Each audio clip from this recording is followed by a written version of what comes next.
80% of the population was affected in one way or another. We're talking about 850 households. All right, so there's a lot of people. There's different stories.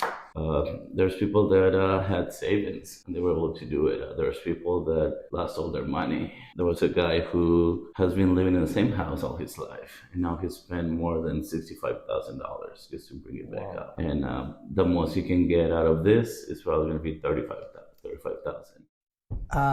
They call us through the night, hey, school is closed because we got flooded. And when they share the pictures, it was really bad. I mean, you couldn't believe that the school was probably at least 2 feet full of water. So we moved to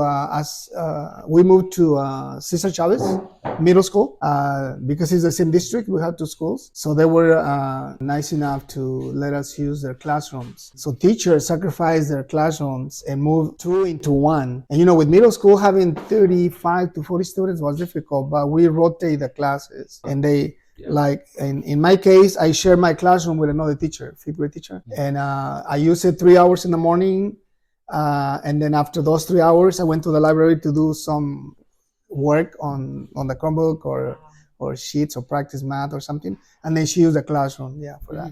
We couldn't put a price on his memories. That's what he laments the most. I mean, he was a musician back in the 90s.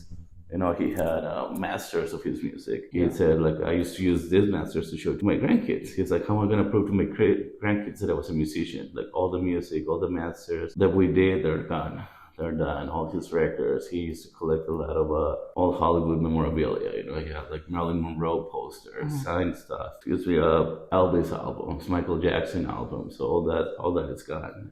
I remember one kid who said, I thought it was a swimming pool. They started looking like, there's a lot of water in the backyard. Yeah, but some kids, each one had different experience, and some kids really were hit really bad. They were scared. I was concerned mostly with their emotional being, like being able to know that we're here for them and to share the story. And a lot of the houses are very small as well out there, So one of the houses I saw, a lot of houses had this. They had a chest freezer outside. They had their washer and dryer outside. And I talked to a lady where all that got washed out.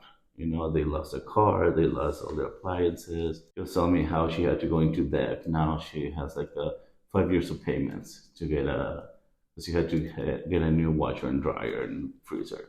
Her backyard, she told me how it used to be all nice and clean. And now it looks like a river, like the bottom of a river. There's a lot of stories, but not all the stories are of sadness. There was also the story of how everyone came together, how a community came together to help each other out, how there were hundreds of people that went by, how they set up the community center in Planada. They set up right there to pass out, food to people, clothes, everything, how they had the givers out.